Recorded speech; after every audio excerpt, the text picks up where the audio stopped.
பிரியமானவர்களே, அன்பர் இயேசுவின் நாமத்தில் வாழ்த்துக்கள். 1 நாளாகமம் 22ஆம் அதிகாரம் 16வது வசனத்தின் பின்பகுதி. நீ எழும்பி காரியத்தை நடப்பி, கர்த்தர் உன்னோடே இருப்பாராக என்றான். யார் சொன்னா? தாவீது தன் குமாரனாகிய சாலமோனை பார்த்து சொல்றார், நீ எழும்பு. எப்படி?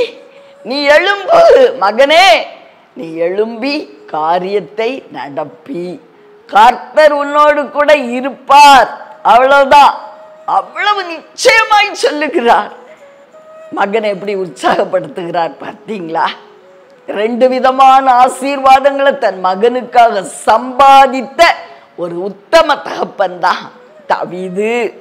முதலாவது என்ன சம்பாதித்தார்? பொன், வெள்ளி, வெண்கலம், இல்லையா? தன் மகனுக்காக ஐஸ்வர்யத்தை சேர்த்து வைத்தார். அடுத்து தேவனுடைய இரக்கத்தை சம்பாதிச்சு வச்சாரு. இந்த 2ஐயும் நம்ம சம்பாதிக்கிறோமா? பிரியமானவர்களே, நம்ம சந்ததிகளுக்கு நாம் சம்பாதிக்க வேண்டிய காரியங்கள் 2. நம்முடைய உழைப்பின் பலனை அவங்களுக்காக நம்ம என்ன செய்யணும்? நம்மால் இயன்ற வரைக்கும் நாம் கொடுக்கணும். அதுக்காக பெருசா நீங்க அப்படி வைக்கணும்னு சொல்ல மாட்டேன். நம்மால் இயன்ற வரைக்கும் அவர்களுக்கு நம்ம என்ன செய்யணும்? உதவி செய்யணும், ஒத்தாசை செய்யணும்.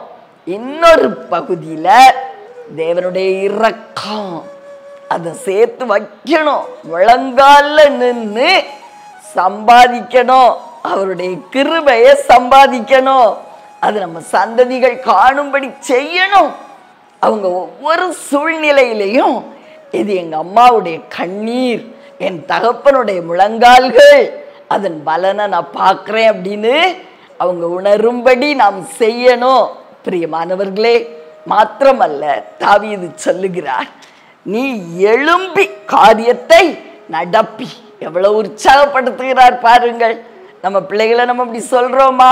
உன்னால முடியும், நீ எழும்பு காரியத்தை நடப்பி, தேவன் உன்னோடு இருக்கிறார்.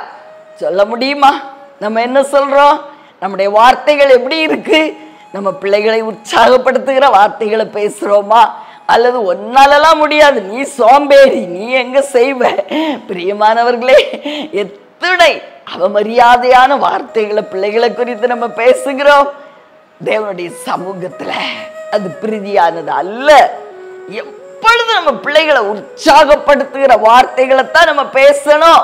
நீ எழும்பு மகனே, தேவன் உன்னோடு இருக்கிறார், தேவன் உனக்கு முன்னே போகிறார், தேவன் உன் கூட இருக்கிறார், அவர் உன்னை விட்டு விலகுவதும் இல்லை, உன்னை கைவிடுவதும் இல்லை. நீ காரியத்தை நடப்பி, நீ வெற்றி எடுப்பாய்.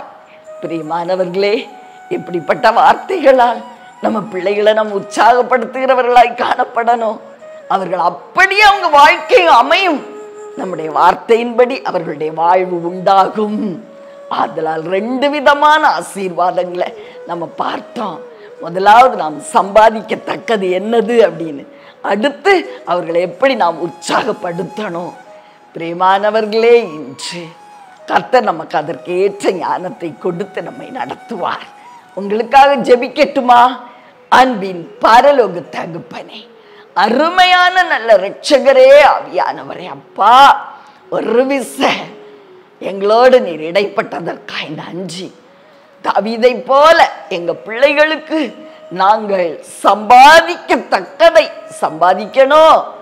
தெய்வமே, உலக பிரகாரமாக ஆவிக்குரிய ஆசீர்வாதங்களை நாங்கள் சம்பாதிக்கணும்னு பார்த்தோம். அடுத்து, எங்களுடைய பிள்ளைகளை உற்சாகப்படுத்துகிற வார்த்தைகளால் அவங்க வாழ்க்கையை நாங்க அலங்கரிக்கணும். அப்பா, கிருபை செய்யும் நாதா. எங்களுடைய வார்த்தை அவங்க வாழ்வா மாறும்னு சொல்லி நம்பி எப்பொழுதும் உற்சாகப்படுத்துகிற வார்த்தைகளை பேச கிருபை செய்யும். இயேசுவின் நாமத்தில் ஆமென்.